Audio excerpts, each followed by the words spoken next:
Hello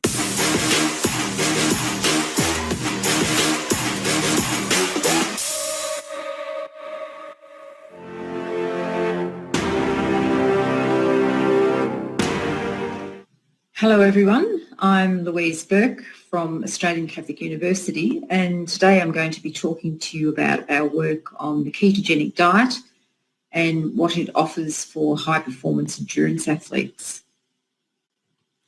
Now when I talk about this topic, I realise it's quite emotive for many people. There are lots of diet wars happening, and so I like to try and give my perspective on my interests and what motivates me to study this.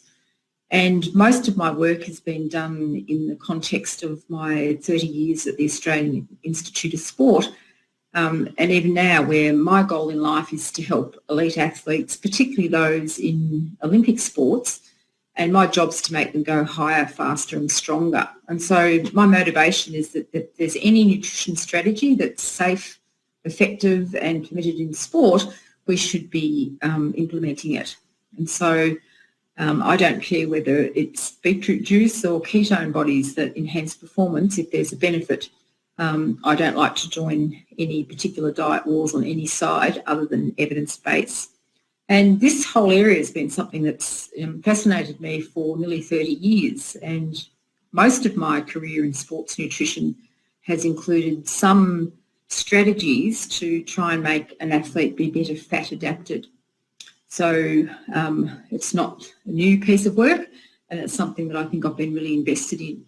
These days we're very careful not to accept sponsorship for this work from any food or supplement companies, because we want to maintain both the perception and the reality that we're not biased. But I have to thank particularly Australian Catholic University and Australian Institute of Sport for supporting this work, and the elite athletes, because the work that we've done in our supernova studies is really unique, and if it wasn't for their interest and their commitment, we wouldn't be able to collect this data. So today I'll be talking about our work mostly, and I can point you to a recent review published in JPhysiol. It's an open access article, so if you're wanting to read more about this work and try and see the bigger context, then that's a good source of information. All right, so we're going to look at two questions today, and the first is, what is the effect on the performance of competitive endurance athletes when they go on the ketogenic low-carb, high-fat diet? And to start there, we need to work out what an endurance sport is and what's important for high-performance competitors.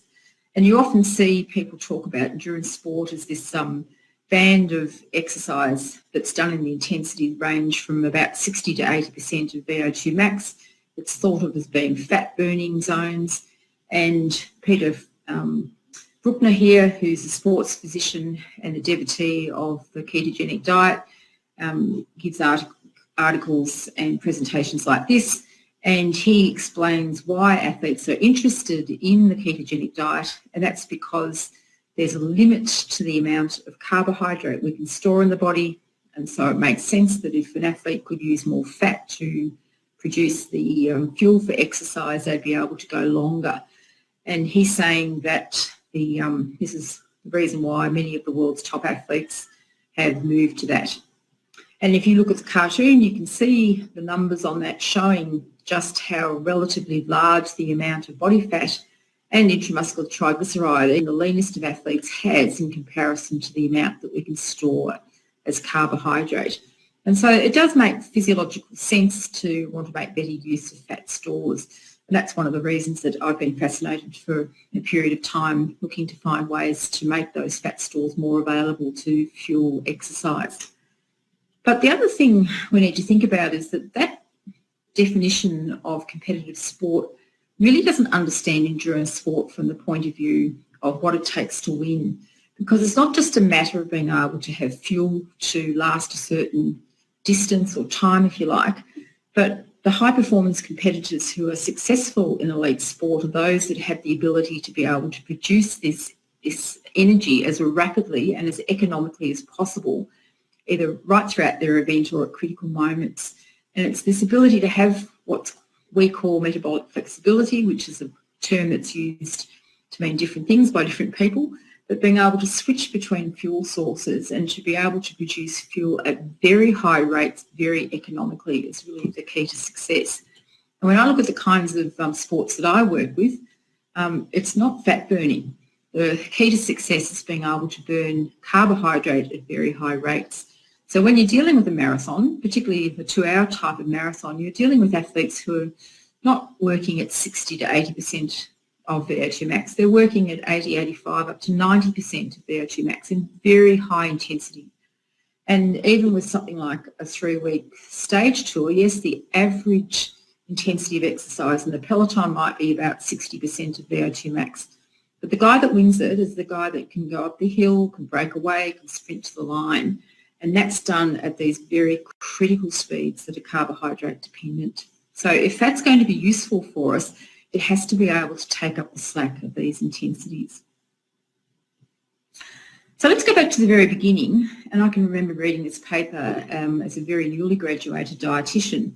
And it was a remarkable paper, and it still is now. It was very creative, undertaken by Steve Finney, a medical doctor with an interest in the ketogenic diet.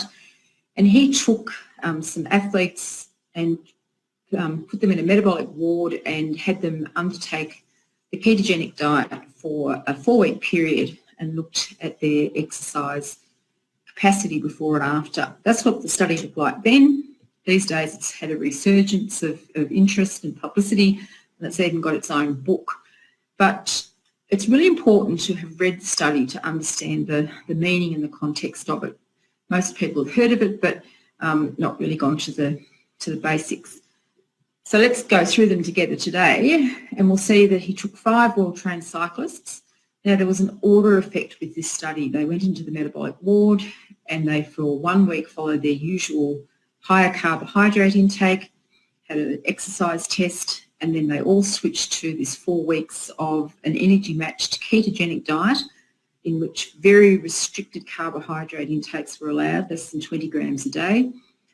It was moderate in protein. Again, another misunderstanding. A lot of people think that the ketogenic diet's like a carnivore diet, they're just eating meat all day. In fact, it needs to be moderate in protein to try and restrict the gluconeogenesis that's available from many amino acids. And so most of the energy, in this case 85% of the energy, was coming from fat. And the exercise test that was done was to see how long the cyclists could ride at 60% of VO2 max before they were exhausted. I remember seeing this graph in the paper as a student and being completely dumbfounded, thinking that these athletes on the ketogenic diet had eaten very, very small amounts of carbohydrate, and yet they still were able to store some glycogen. And you can see here that when you're eating larger amounts of carbohydrate, glycogen levels are much higher. But with the ketogenic diet, there's not an absence of glycogen, but just depleted levels of glycogen. So the body is very good at storing glycogen. It has ability to gluconeogenesis, produce glycogen from precursors such as lactate, glycerol, these amino acids. But the effect of the adaptation over 4 weeks was then to spare the use of that glycogen for exercise. And that's why so little of it was used in comparison to the high carbohydrate condition. What happened to exercise capacity? Well, many people who haven't read the paper will say, oh yes, the ketogenic diet enhanced performance. No, it didn't. But what it did was surprising, that it prolonged the time to exhaustion to about the same as the high carbohydrate phase on average. But if we have a look and see what happened to each of the individual subjects, you can see that that effect is really reliant on one of the subjects who had a really good day on the high-fat diet. In fact, there was a mixed experience to the ketogenic diet. Even after adapting, several of the athletes had reduced capacity. There was a couple that had sort of very small effects, and then we had this one guy who really pushed the average out. So when I looked at the results of that study and tried to apply it to elite sport, even though it was a really interesting study in terms of how flexible and adaptable we are to being able to cope with different dietary conditions and have our muscles use different fuel, when I tried to apply that to what an elite competitor in an endurance sport means, I really couldn't find anything that was wanting me to change my ideas to move to ketogenic diets. And I did note that if there was ever going to be a study which, if there were benefits to being on a ketogenic diet, would show it, it was this study, because we had well-trained endurance athletes who were already able to burn fat as a fuel. They had 4 weeks to adapt, in which the fatigue that's associated at the beginning of the diet had abated. There was an order effect. They had 4 extra weeks of training before they did that second exercise capacity test. It was done at a steady state, moderate intensity exercise, which is really in fat burning zones and didn't have any requirement for higher intensity. And the high carbohydrate trial was done in fasted conditions. So there was water consumed during the exercise task, and it's done overnight fasted. So the high carbohydrate trial didn't have a chance to benefit from all the things that we know would be useful. And so even under those conditions, there wasn't an overall benefit. But most importantly, in other parts of the study, they talked about, although the muscle could be retooled to be able to do moderate intensity exercise from more fat support, when those athletes had to do high intensity exercise in that study, there was an impairment of the capacity. And so my ideas then was, well, look, this is a really creative and a marvellous study in terms of seeing how adaptable the body is. And it may have some applications to athletes who are working at very modest exercise intensities and need to go for longer periods. But for the kinds of sporting commitments and requirements for success in the traditional Olympic sports, it really didn't have any crossover. So imagine in 2013 when suddenly, without any more new evidence, no more new studies to report, we suddenly have this resurgence of interest in the ketogenic diet. And this time we've got social media behind it and really promoting it. So there's much more advocacy for it than in 1983, where it was just about publications. And we start hearing lots of anecdotes and testimonials from successful athletes who say they've gone to low-carb, high-fat diets and been successful still. And so when you work with elite athletes and you hear these stories and you see all this information and athletes are asking you questions, you have to say to yourself, well, maybe we were wrong, maybe we missed something last time round, maybe we should go back and have a look at it again. And so that's what we did.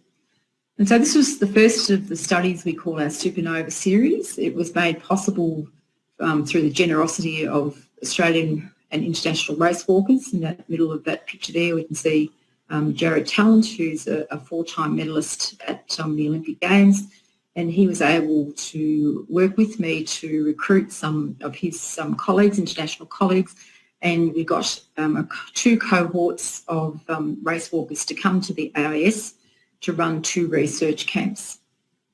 Overall, we had 21 different athletes involved. Some of them came to both camps, and we wanted to have 30 trial experiences, and we ended up with 29. And what we did was have these athletes come in for a month. We had them do pre-testing. They were then put on 3 weeks of a supervised diet and training program by these elite athletes, and it was the beginning of an Olympic year. And they were remarkably generous in being able to hand over the reins to me. We designed their training programs. We fed them every morsel of food that they consumed during that period, and we broke them into 3 different diets based on what they thought would be the best for them. And we were able to have 9 people who said that they thought that the high carbohydrate diet, in which they consumed carbohydrate before every session and during every session, was the go. So we had 9 who followed what we call a high carbohydrate availability diet. We had another 10 who ended up consuming the same amount of carbohydrate over the week, but they consumed it in a periodised way. So some sessions of exercise they did fasted, some sessions of exercise they had very high carbohydrate intakes, some sessions of exercise we depleted glycogen prior. And so overall, the same amount of carbohydrate was consumed, but different sessions were treated in different ways. And then we had 10 of these race walkers who felt that the ketogenic diet was going to be something they thought might help their performance. So pre and post, about 3 weeks, which meant that overall the ketogenic diet group had 3.5 weeks on the diet because of the testing week. We got them to look at performance and metabolism from a number of different viewpoints. We had them do a VO2 max test and a graded economy test in the lab. We had them do a real-life race, a 10,000 metre track race done under field conditions or under IAAF sanctions, where we had prize money. Their PBs were counted, so it was a real competition. And we had a session of exercise which took about 2 hours. It was 25k long walk, where we had them partially in the lab and partially outside so that we could measure metabolism. So what we found over the 4-week camps is that each of the groups improved their performance, they improved their aerobic capacity. They all had about a 5% improvement in aerobic capacity. It was at the beginning of that Olympic cycle or that Olympic year. And you'll notice there's differences in the background aerobic capacity. The athletes who were most interested in trying the keto diet were some of the better athletes. So you can see that at baseline we've had to do some adjustments for the fact that there was some differences in the calibre going into it. But they all improved equally. Although they improved their VO2 max equally though, there were different race performance experiences. And what we found is there was about an 8% difference between the high carb group and the ketogenic group when we compared their race performances. And what we found, because of the conditions of the races, that the carb groups improved by about 5 to 7% on average, whereas even though the ketogenic group had improved their VO2 max, they didn't show an improvement in their race times. Now, this was a sort of a unexpected finding, but we wanted to be really sure that it was robust. And we went back and we repeated that whole study again the next year. This time we did it in a single camp, so there were only 2 races. Everybody had the same experiences. And we found the same overall outcomes, that the difference between the performance changes between the keto group and the high carb group were about 7 or 8%. This time, even though again we had each of the groups improve their VO2 max over the 4 weeks, the high carb group improved their race time by about 4%, but the ketogenic diet group had an impairment of performance of about the same. So our results are really robust. How do we explain why it occurred? Well, it's something we should have thought about before, but it wasn't until we saw the results from the first study that we began to think about fuel in a different way. Now, the way that coaches and athletes think about endurance performance, it's not just about having a high VO2 max, it's about how fast you can move at any given percentage of your VO2 max. So most elite endurance athletes are very economical, that they can move very fast for a small oxygen cost. And when they do their VO2 max tests, they do a build up to that. They look at their speeds over different increments and the oxygen cost of moving at different speeds as an economy test. And within that 4 speeds of their economy tests, 2 of the stages are particularly relevant, because when they're moving at the second speed in their economy test, it's about the speed that they'd be moving if they were in a 50k race. When you're at the 4th speed in the economy test, it's about the speed they'd be doing if they were in a 20k race. And what we saw when we compared the results is that, remember that everybody's improved their VO2 max or their VO2 peak. That means that now, because you've got a higher ceiling, to walk at the same speed means that you're now walking at a lower relative amount of your ceiling. And so the 2 carbohydrate groups here became more economical over the month of the camp. They were moving at the same speed, but they were able to use less of their aerobic capacity to move at it. And that's in both the second speed and the 20k race speed.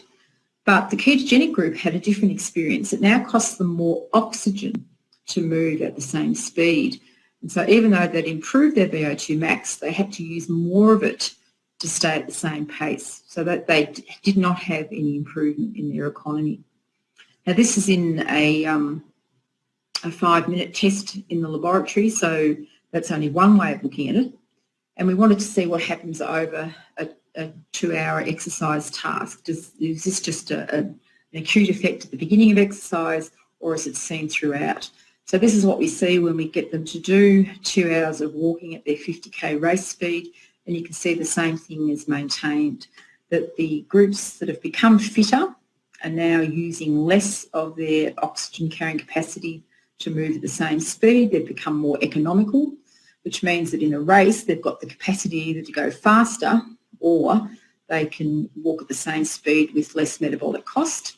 But the ketogenic diet group had negated the benefit of getting fitter, because any improvement in fitness that they'd create or any improvement in oxygen carrying capacity had to be used up to move at the same speed. And we believe that's one of the reasons to explain our results. Now, we shouldn't have been surprised by this, because, when I spoke to some older physiologists, they looked at me as if I was quite stupid, that we've known for a century that there's a difference in the oxygen cost of using different fuels. And so these data back from 1920 showed that you produce more calories, or ATP, whatever unit you want to use, by using carbohydrate per litre of oxygen than you do by using fat. These scientists back then could measure it. They didn't understand why this was occurring, but it was just a very robust outcome from doing this kind of work. So even though fat has got more calories per gram, it requires more oxygen to liberate it in oxidative pathways. Now, we know why this is, because we now know all the pathways that generate the ATP from different fuel use. And when you understand the pathways, you can go in, you can see where the ATP is being liberated, or where the reducing equivalents are being produced and going into the electron transport chain. And so this is completely robust work. It's completely explainable. So when people say to me, we didn't go long enough to see a benefit with fat adaptation, the athletes hadn't adapted enough. When you're dealing with pathways which are sort of unlikely to be changed unless you've got evolution over many, many centuries, it's not something that you can change in our lifetime. And so we believe that there's a fundamental problem with trying to rely on fat as a substrate, that there's so much more extra oxygen required to utilise it, that probably what's becoming the limiting factor for performance and endurance events at high intensities is not the amount of fuel, it's the amount of oxygen that you can get into the mitochondria to burn that fuel. And there have been other laboratories now that have produced the same results of the reduced economy, and that's always good, because you want to make sure that it's not just you that's seeing things. And here's a study from New Zealand, which was done in runners. They had them before and after 3 weeks of the ketogenic diet or their normal high carbohydrate diet, do a treadmill run to exhaustion at 70% of VO2 max. They found no difference in exercise capacity with the 2 different diets. But what you can see, if we have a look at the variability here, that after the adaptation period on the habitual high carbohydrate diet, there was no difference in the average performance, but it became tighter, whereas with the ketogenic diet, there was a greater variability. So some athletes, you can see, had marked decreases in their exercise capacity, even though they'd become adapted to the ketogenic diet. So again, this story of the individual responsiveness is a theme that runs through the ketogenic diet literature. But they also found that when they looked at the economy, the amount of oxygen it costs to run at different speeds, they also found that the ketogenic diet impaired exercise efficiency, and that the higher the intensity of the exercise, the more you saw that difference. And they think it's more than just the fuel stoichiometry that we looked at in the previous slide.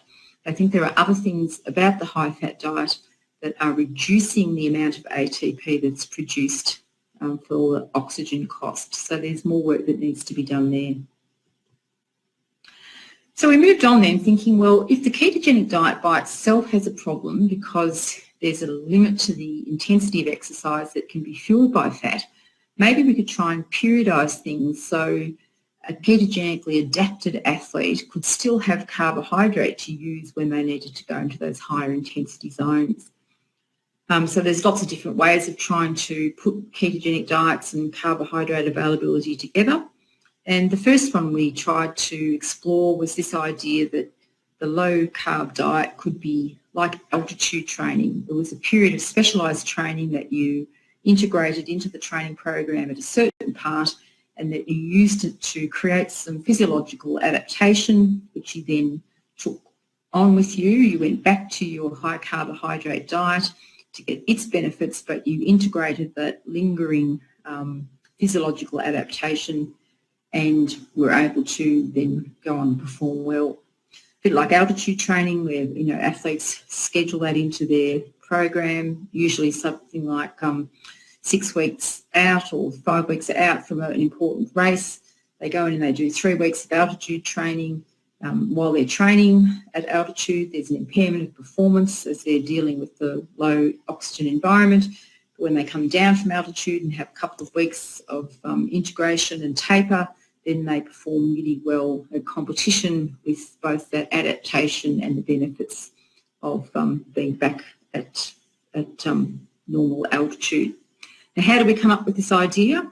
Well, it was something that we thought about by looking at the experiences of some of the walkers. And Evan Dunphy, one of the Canadians who came into the first study, provided a good illustration from this. So when Evan came to us, he was a very good race walker, but had yet to really break through in terms of world levels. But after the first of the camps, about 10 days after coming back to his high-carb diet, he did a 50k race in Australia and he obliterated the Canadian record. He then went on to have a very successful Olympic year and he came fourth at the Rio Olympics. So he really changed his ranking in world sport, and he attributes that to the involvement in our studies. And so other people looked at that and used that as some testimonial for saying that something about the ketogenic diet experience was the trigger to move him up into his calibre of racing. Of course, I have to remind people that sometimes it's just a training camp effect when you get a group of 30 international level walkers and you give them a month together and they're pushing each other in training and learning from each other. You expect that everybody will improve their performances. And in fact, when you look at other people's experiences in our study, we had athletes from other countries who also had a breakthrough and they had been on the high carb diet. So that's a good shout out for athletes that are taking part in training studies. As research camps can be a really important part of improving your performance for no other reason than just being part of the camp, and it could be independent of the intervention that you try. But that's the reason that we actually went back and did our Supernova 2, that we repeated Supernova 1, where we did the 4 weeks where we had all our athletes on the different diets, and then we supervised them for the next 2.5 weeks before they did a race. In this case, it was the National Championships of 20Ks, and we wanted to see whether the group that had had the experience of being on the ketogenic diet then were able to race better than the high carb group when they got to the 20k race. Now, it's hard to compare these things because we've got 2 10,000 metre races that need to be compared with a 20k race. So one way of doing it is just mathematically, just to say, well, a 20k race is twice as far as a 10,000 metre race. And so if we just look at their race, their 20k race time, and compare it to their 2 10,000 metre races, mathematically, we have a way of comparing the times. And when you look at that, you can see with our 2 groups, those that had been on carbohydrate for the whole of the 6 weeks, they improved their performance from the first race to the second race in the first part of the camp. And then when they raced in the 20k race, they continued that benefit. And so their 20k race time was better statistically than you would have predicted than when they came in for the first day of our study. When you have a look at the ketogenic diet group, you could see that their 10,000 metre race at the end of the study was slower than the one they did at the beginning, but by the time they got to the 20k race and had been back on carbs for 2 weeks, they were able to recover but they didn't improve. So they only did a race time that was commensurate with what you'd think they should have done based on their first race time, so at the beginning of the study, and essentially they hadn't improved over the whole 6 weeks. They'd certainly got back to where they'd been, but they didn't make a performance gain. The other way of looking at these results is to look at the IAAF point scoring system. So the IAAF has a rewarding system where it accrues points to every different sort of event you do, where anything an athlete has done is compared to the world best in that sport, and that means you can compare a javelin thrower to a discus thrower to a long jumper, whatever. And when you have a look at the points that they would have got for the different races, the carbohydrate group, again, they improved from the first to the second race at the beginning of the camp, and they continued so that that 20K race was better than you predicted from their first 10,000 metre race time, but it didn't get any better after the first part of the camp. Whereas the ketogenic diet group had that reduction in performance during the period where they were on the ketogenic diet, but once they went back onto carbs, they improved their performance. So in fact, it was better than their race one time. However, it wasn't any better than predicted from the form of the carbohydrate group. So even though we've got slightly different interpretations to these ways of looking at the results, neither of them show that the ketogenic diet benefit accrued into anything that was special or some sort of legacy that improves performance down the track. So that seems to be a sort of periodisation that doesn't offer any benefits. Another way we've looked at it is to see whether we could keep people on the ketogenic diet right up to race day, but then the day before the race, we load them up with glycogen by providing them with a high carbohydrate diet, and then we give them carbs on the day of the race. This is something we've just published in JPhysiol in the last couple of weeks. And so what our protocol looked like, we had them come in and do a standardised carbohydrate loading protocol and pre-race meal and do their first race. We then switched them into the two groups and had them repeat that same loading and pre-race meal before they did the second race. Now, because they're elite athletes, we can't put holes in their legs, so we can't measure glycogen to say that it had been restored equally on both races, but we assumed because they had the same training and diet leading up to it, it was all controlled, that they should have had similar glycogen stores prior to each race. What did we see? Well, again, we saw about a 7% difference between the race performances from race 1 to race 2. The high carbohydrate group were nearly 6% faster, whereas the low carb group were about 2% slower, and 6 out of 7 of the athletes in that group went slower on the second race, whereas everybody in the high carbohydrate group improved their race time. So again, we see this really robust difference between the two diets, even when we've given glycogen back to them. So what were they doing with that extra glycogen? Well, unfortunately, something about the adaptation was preventing them from using it as a fuel. And we get that because we had those athletes come in on their race morning and do their warm-up in the laboratory. We were able to have them come in and do that economy test, or at least the stage 2 and the stage 4 speeds of that economy test in the lab on the treadmill as part of their warm-up, and then they were able to go outside. We're lucky to have a track right next to the laboratory, so they could then go and finish their warm-up around the track and race in a real-life race. This is what their fuel utilisation looked like before the first race when they were carbohydrate adapted. You can see that as they get faster, they're moving or they're using more carbohydrate. When they're in the fat oxidation series with the high carb diet, they're using very little fat to work at those high speeds. When we got them to come back and do that after they'd been keto adapted but had glycogen put back in their muscles, you can see that there's not a complete restoration of their ability. They're still able to burn more fat, as you can see in the right-hand part of the slide. They're certainly burning more fat at these higher speeds, but for some reason they're not able to tap into the carbohydrate stores, the glycogen stores, even though we know of the improvement in economy when they were doing it.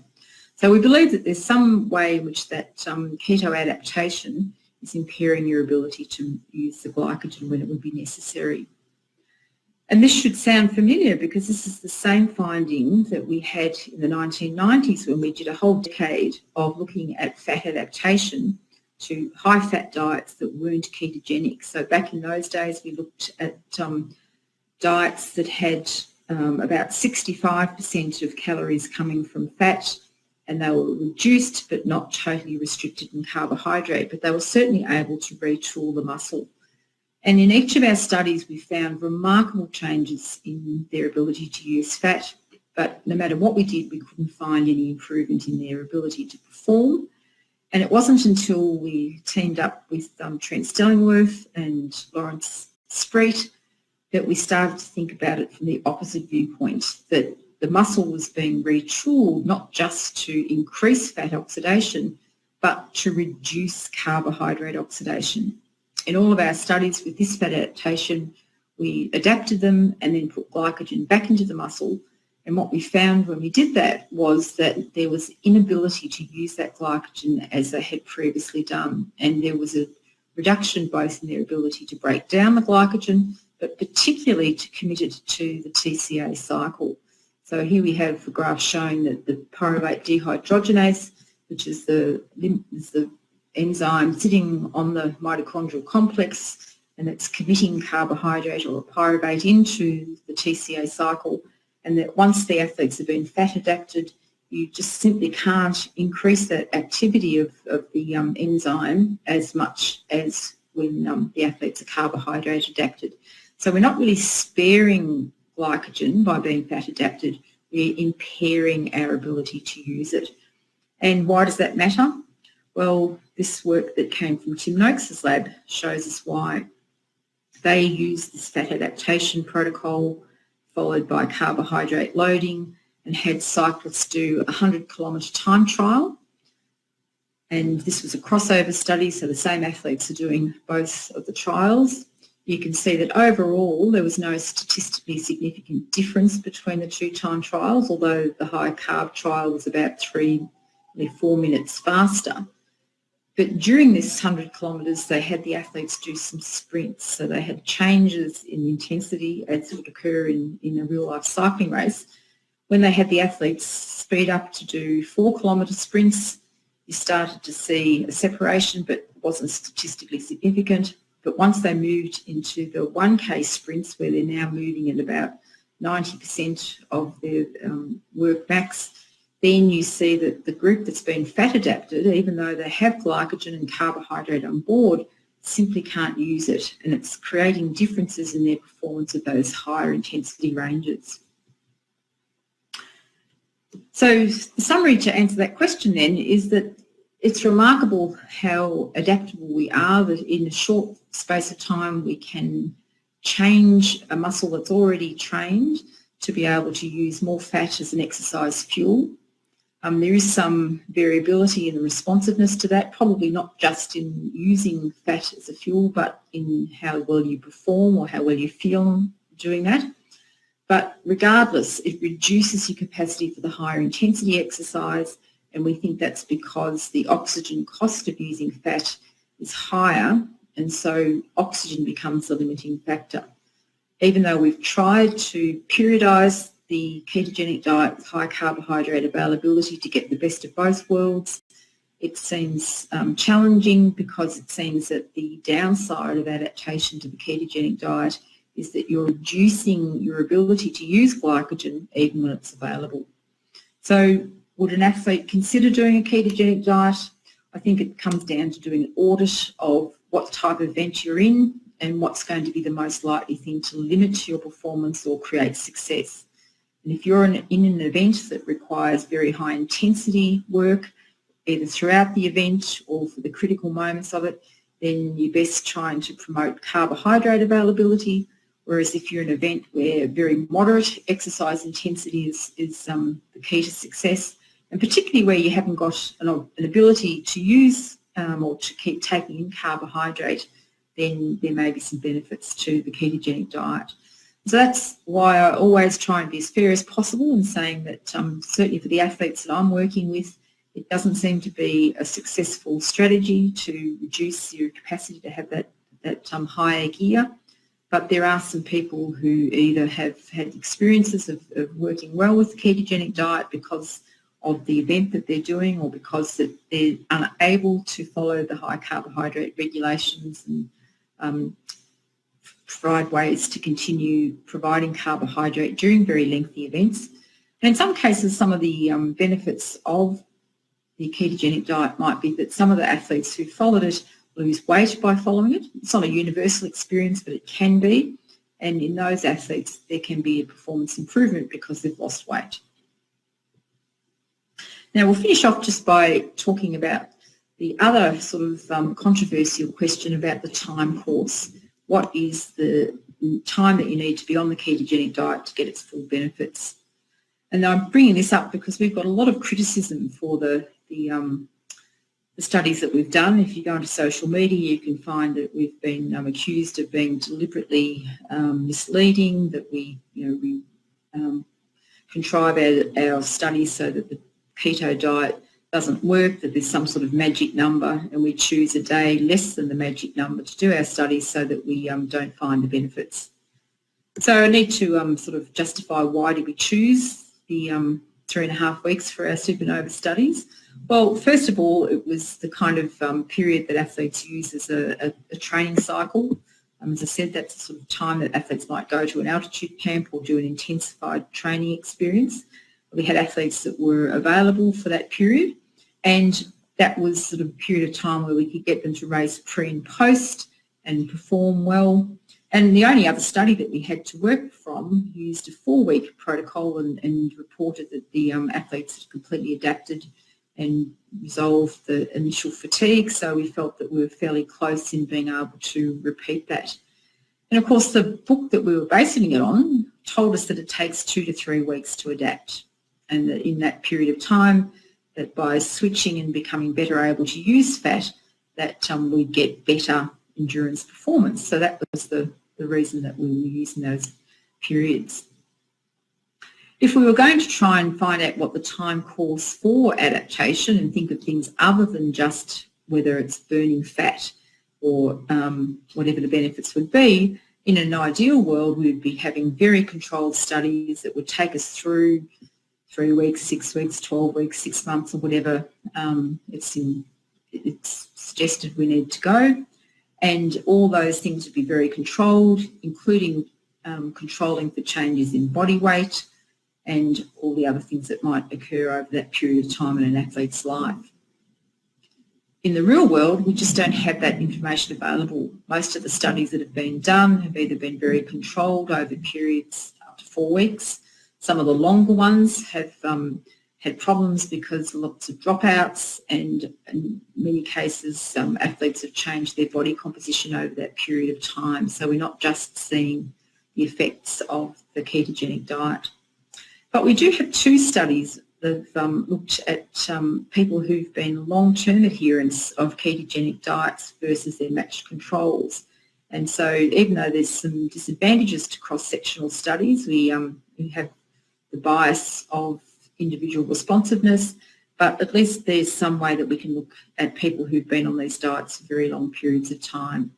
So the 2 studies have involved either some well-trained cyclists or some well-trained runners, and they've had a group of people who've chosen to be on the diet for at least 6 months come in and look at their metabolism in comparison to groups that have been on carbohydrate-supported diets but done similar training. And the study by Jeff Volek, and we'll look at just what happens to fat utilisation. First, he found that these athletes increased or had very high rates of fat oxidation, and they were able to increase the intensity of exercise at which their maximum fat oxidation occurred to about 70% of VO2 max, where you'd expected to see it about 40 to 50% in normal people. So this is the magic target of trying to increase fat to about 1.5 grams per minute.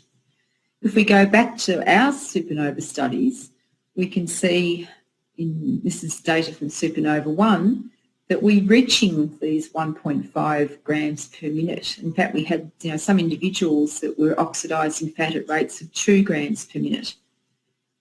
And again, remind you that it's not just the ability to burn fat that's important, it's how fast you're moving or how much oxygen you're consuming to do that, and reminding you that the cost of being able to burn fat at those very high rates is performance limiting in other ways.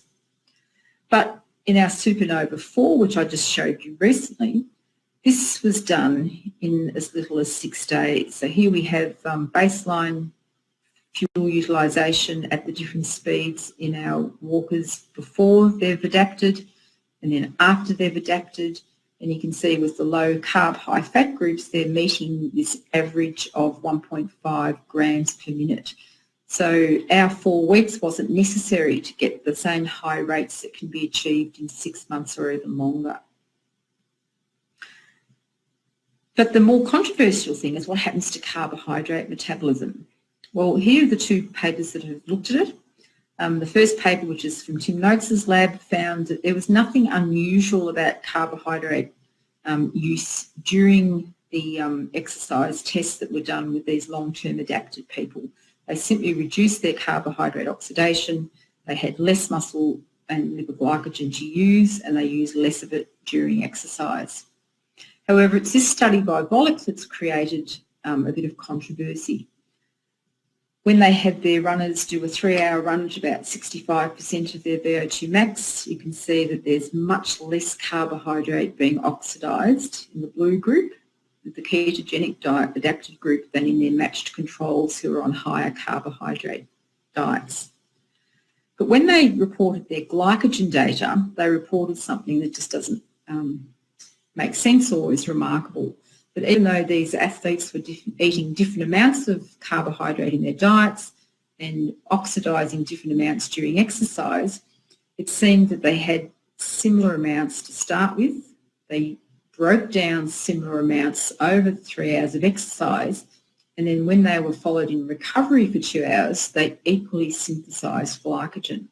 And so this has caused a lot of controversy in suggesting that what happens with long-term metabolism is that you become able to synthesise glycogen so that you've got it available again. And that's the reason why our studies haven't gone long enough, because we haven't seen this effect. Now, I'd like to challenge these data and suggest that we need to have a look at them again if this is to be the basis of this theory. And let's say that the ketogenic diet group is the controversial one. Let's just have a look at the carbohydrate group in this study.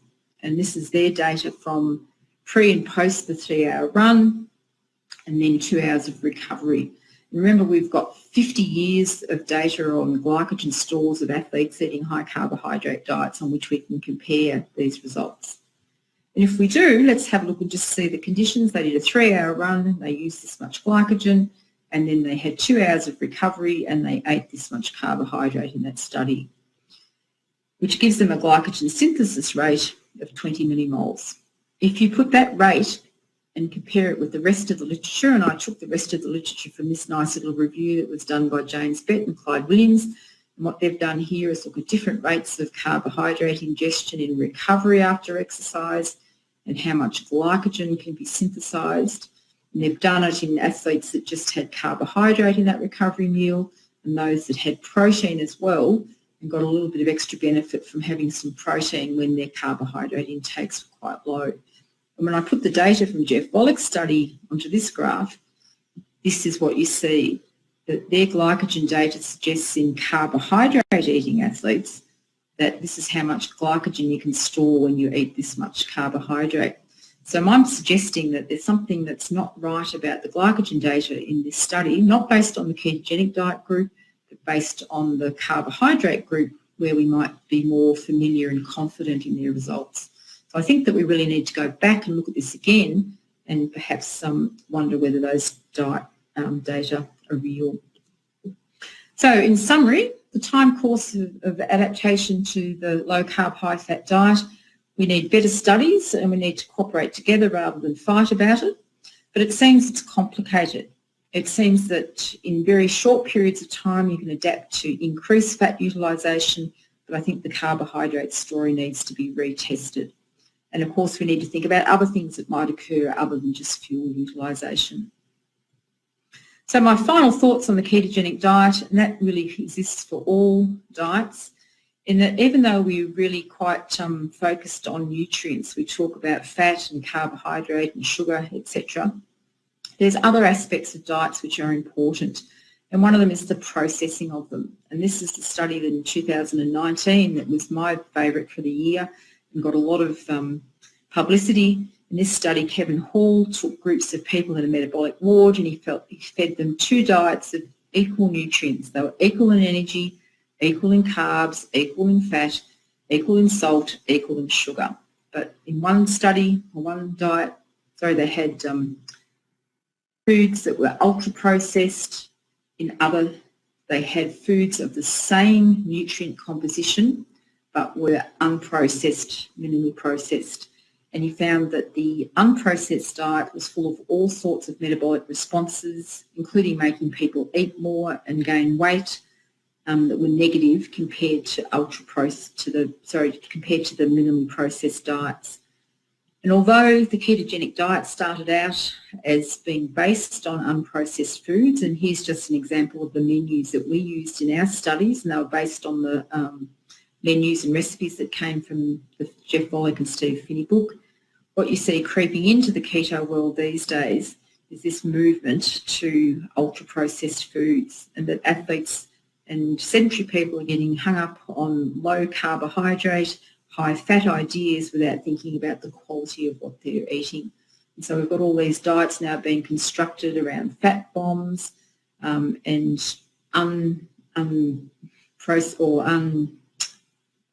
poorly nutrient-dense foods.